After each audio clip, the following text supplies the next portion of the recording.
నమస్తే, welcome to Sakshi business. నేను మీ కృష్ణబాల. గత 2 వారాలుగా దేశంలో పెట్రోల్, డీజిల్ ధరలు వరుసగా పెరుగుతుండటంతో ద్రవ్యోల్బణంపై ఆందోళనలు పెరుగుతున్నాయి.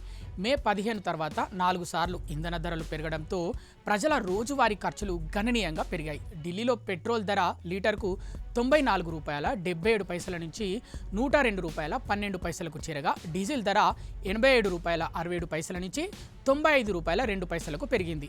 అదే సమయంలో సిఎన్జి ధరలు కూడా కేజీపై సుమారు ₹4 వరకు పెరిగింది.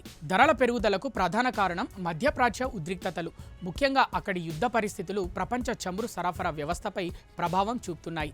భారత్ చమురు దిగుమతులపై అధికంగా ఆధారపడటంతో అంతర్జాతీయ మార్కెట్లో ధరలు పెరిగితే దేశీయంగా కూడా ప్రభావం తీవ్రంగా కనిపిస్తోంది.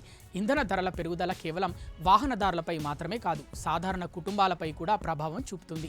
ఎందుకంటే సరుకుల రవాణాకు ఇంధనం కీలకం. రైతుల నుంచి నగరాలకు వచ్చే కూరగాయలు, ఇతర నిత్యావసర వస్తువుల రవాణా ఖర్చులు పెరగడంతో వాటి ధరలు కూడా గణనీయంగా పెరుగుతున్నాయి. ఇప్పటికే వంటింటి ఖర్చులు పెరుగుతున్న సంకేతాలు స్పష్టంగా కనిపిస్తున్నాయి. సన్ఫ్లవర్ ఆయిల్ ధర ₹11.02 పెరిగింది. సోయా ఆయిల్, పామ్ ఆయిల్ ధరలు కూడా గణనీయంగా పెరిగాయి. టమాటో ధర కిలోకు ₹7 పైగా పెరగగా నెయ్యి ధరలు కూడా పెరిగాయి. ముఖ్యంగా వంట నూనెల విషయంలో భారత్ దిగుమతులపై ఆధారపడటం వల్ల ప్రపంచ మార్కెట్ ప్రభావం నేరుగా కనిపిస్తుంది. ఈ పరిస్థితుల్లో ప్రజలు ఒకేసారి 2 రకాల భారాన్ని ఎదుర్కొంటున్నారు. ఒకవైపు ప్రయాణ ఖర్చులు పెరుగుతుండగా మరోవైపు వంటింటి ఖర్చులు కూడా అధికమవుతున్నాయి. ఇంధన ధరలు ఇలాగే పెరుగుతూ ఉంటే సాధారణ జీవనం మరింత ఖరీదుగా మారే అవకాశం ఉందని నిపుణులు హెచ్చరిస్తున్నారు. సాక్షి టీవీ ప్రసారాలను నిలిపివేయడం చట్టరీత్యా నేరం.